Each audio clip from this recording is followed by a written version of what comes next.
पावसामुळे missing link रस्त्यावर ठिकठिकाणी मोठमोठे खड्डे पडलेत। या खड्ड्यांमुळे वाहन चालकांना जीव मुठीत धरून प्रवास करावा लागतोय। अनेक ठिकाणी वाहतुकीचा वेग मंदावला असून अपघाताचा धोकाही वाढलेला आहे। तातडीने रस्त्याची दुरुस्ती करण्याची मागणी वाहन चालकांकडून होताना दिसतेय। मिसिंग लिंकवर खड्ड्याचं साम्राज्य पसरलेलं आहे। या खड्ड्यांमुळे वाहतुकीचा वेग मंदावलाय। खड्ड्यांमुळे मिसिंग लिंकवरील प्रवास धोकादायक बनलेला आहे। आणि याचा आढावा घेतलेला आहे आमचे प्रतिनिधी चैत्राली राजापूरकर यांनी। मोठा गाजावाजा करत 2 महिन्यांपूर्वी पुणे मुंबई एक्सप्रेस हायवेवरील वाहतूक कोंडी सोडवण्यासाठी मिसिंग लिंकचा उद्घाटन सोहळा पार पडला।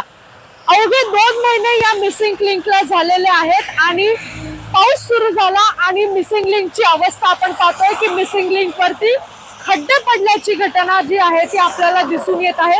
या ठिकाणी संपूर्ण मिसिंग लिंकचा जो टनेल संपला त्या टनेल पासून पुढे जे आहेत ते संपूर्ण खड्डे आपल्याला पाहायला मिळत आहेत।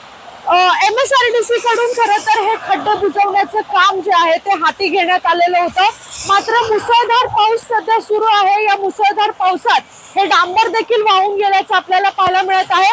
माझ्या शेजारी पाहिलं तर या ठिकाणी डांबर देखील पडलेलं आहे।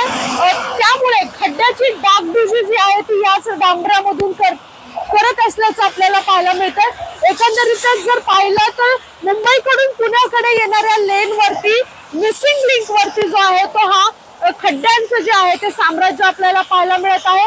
मोठा गाजावाजा करून 7,000 कोटी रुपये खर्च करून हा मिसिंग लिंक बांधण्यात आला।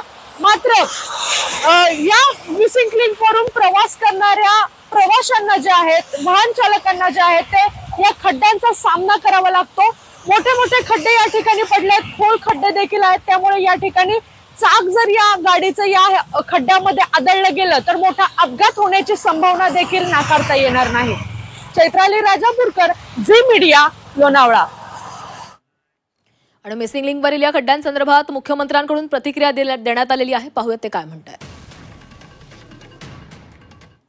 कनेक्टिंग लिंकवर जिथे कनेक्टर आहे तिथे 2 त्या ठिकाणी खड्डे आहेत, पण पूर्ण कनेक्टिंग लिंकवर खड्डे पडले आहेत वगैरे हे योग्य नाही आहे। मुळामध्ये काही लोकांना याच्यातच आनंद आहे की कुठल्याही गोष्टीला खूप ॲम्प्लिफाय करायचं।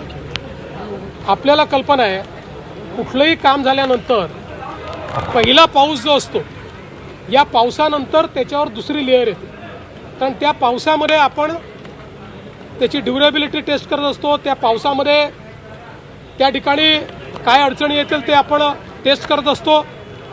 पण हरकत नाही, निंदकाचे घर असावे शेजारी, त्यामुळे निश्चितपणे त्या संदर्भात योग्य काळजी MSRDC घेईल।